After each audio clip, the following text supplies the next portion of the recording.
All right, folks, it's time to get into episode 2, my review here of The Walking Dead World Beyond. This episode is entitled Foothold, and I want to do premise one very important thing here. So, yes, I'm dropping both of these reviews at the same time because they were given to me early to review both of them.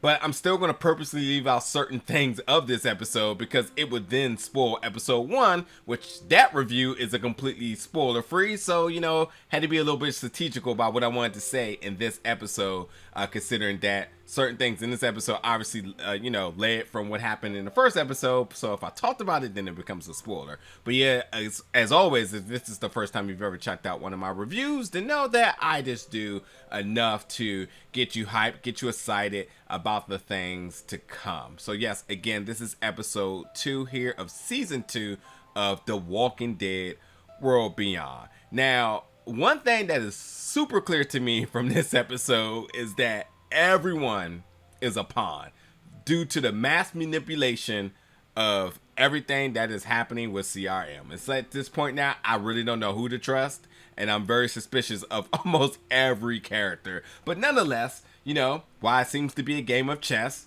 there's a lot of players playing at once. So I'll come back to that in a second.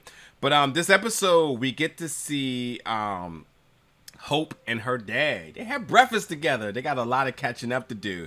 And while this was an awkward moment for the two of them, it was completely necessary. And as we see the entire episode, the two of them are really laying down some truths to each other. And these truths are a lot of the voids that's been kind of missing and gaps in terms of like different things that are happening and like certain aspects of logic and whatnot. So like the more and more they talk, the more and more the two of them are like putting things together that is above them, should I say, above their pay grade, or just events that's happening around them. So like you could imagine the conversations being really significant to them, as I said in the first episode, connecting the dots here. A lot of people are connecting the dots, and as the viewers, we're also getting dots connected as well that makes sense to why certain things are happening, why certain people did certain things, and then why we still think we got it all figured out, then other things come about, you know what I mean?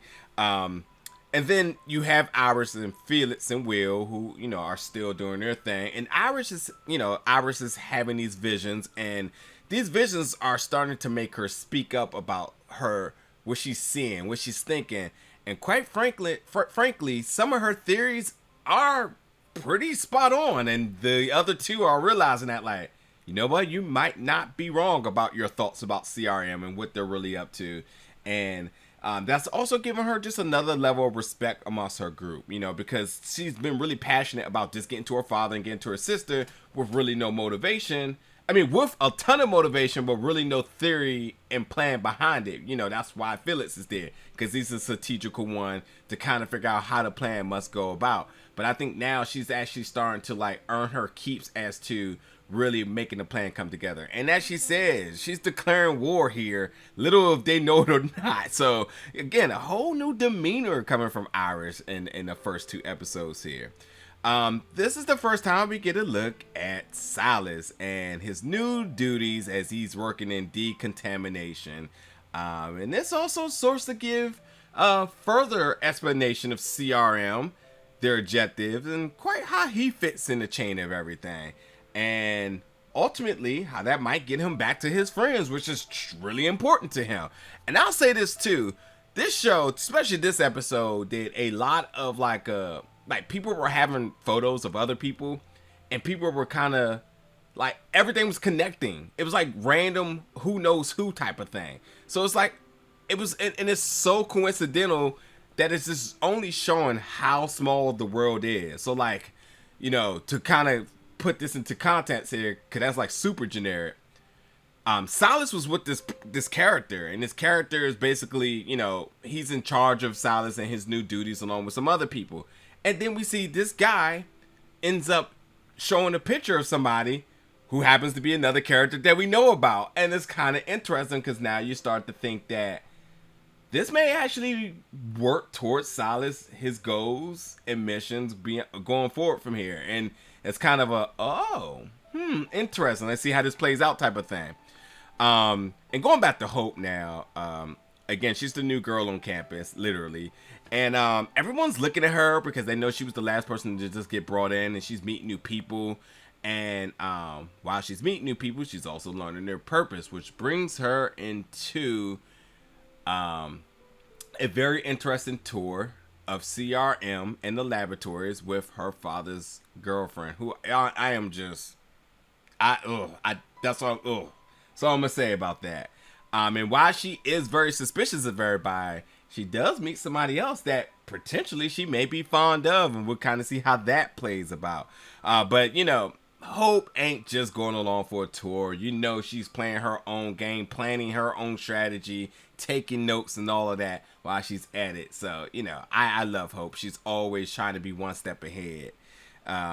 But I will say that there is a very intense moment here because, as we know, Elizabeth, one of their soldiers is missing, and she needs to go figure out what's up with that. That brings her to Perimeter Town, where the soldier was last seen, and that means that she is there snooping around, which this is the same place that our friends Felix, Will, and Iris is taking shelter here, and that puts everybody in danger, and it's a very intense situation here. We got to kind of see how that plays out. But I will say one thing that was really cool is Dr. Bennett, their parents.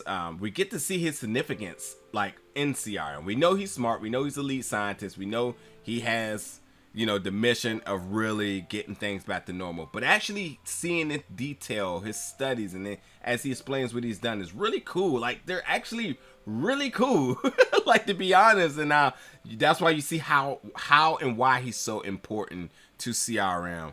And at the same time, he was super motivated, but he may not continue to be motivated if he doesn't get both of his girls and obviously Felix there when he wants. And we know Elizabeth plays by her own rules, but that may jeopardize him in his research. So yeah, there's a lot going on in this episode. Again, everything is kind of just explaining how other folks are pawns of other people's plans, and a lot of manipulation and connecting the dots. So it's definitely one of those episodes where it's just a lot of things that you gotta pay attention to detail, and you can kind of sit back and be like, oh, okay, I see what's going on here. So I'm excited to check out episode 3. But folks, as you know, always my reviews each and every week when new episodes are released. You can stay tuned for that. And jump in the comments, let me know your thoughts about this episode once you get a chance to check it out, and stick around for the entire season of reviews of The Walking Dead World Beyond.